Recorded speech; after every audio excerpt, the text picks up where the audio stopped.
चुनरी में छाप रंग रे जपिया, चुनरी में छाप रंग रे जपिया, श्री दुर्गा भवानी चुनरी माँ हो श्री दुर्गा भवानी, चुनरी माँ श्री दुर्गा भवानी, चुनरी माँ।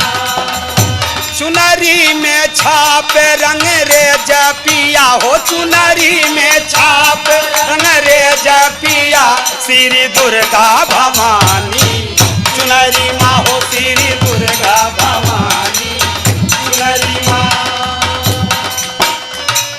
चुनरी में छाप रंग रे जपिया, श्री दुर्गा भवानी चुनरी माँ।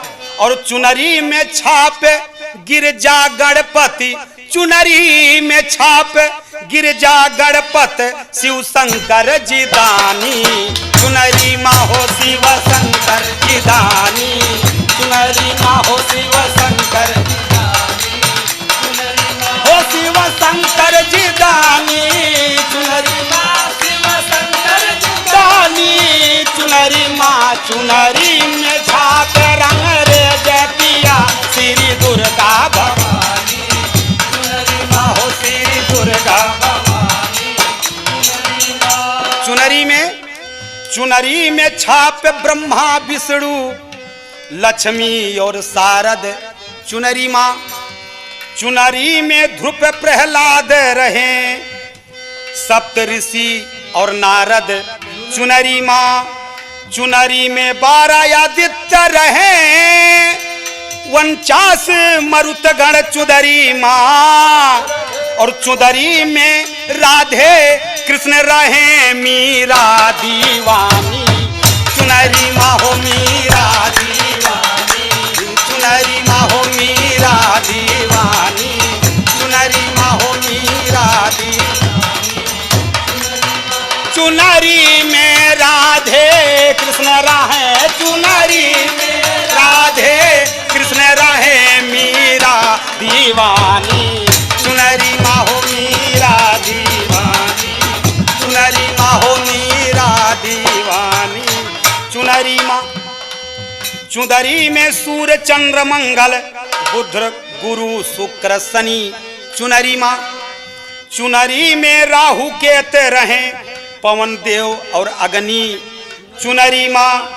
चुनरी में वरुण और इंद्र रहे, हरे गरुड़ नंदीश्वर चुनरी माँ। और चुनरी में छाप मेरे 8 वसु सब ऋषि मुनि ज्ञानी, चुनरी माँ हो सब ऋषि मुनि ज्ञानी, चुनरी माँ हो सब ऋषि मुनि ज्ञानी, हो सब ऋषि मुनि ज्ञानी, सब ऋषि मुनि ज्ञानी।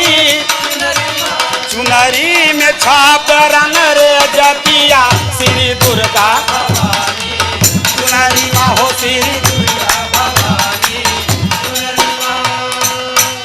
चुनरी में छाप श्री राम लखन, अरे भरत शत्रुघ्न, चुनरी माँ।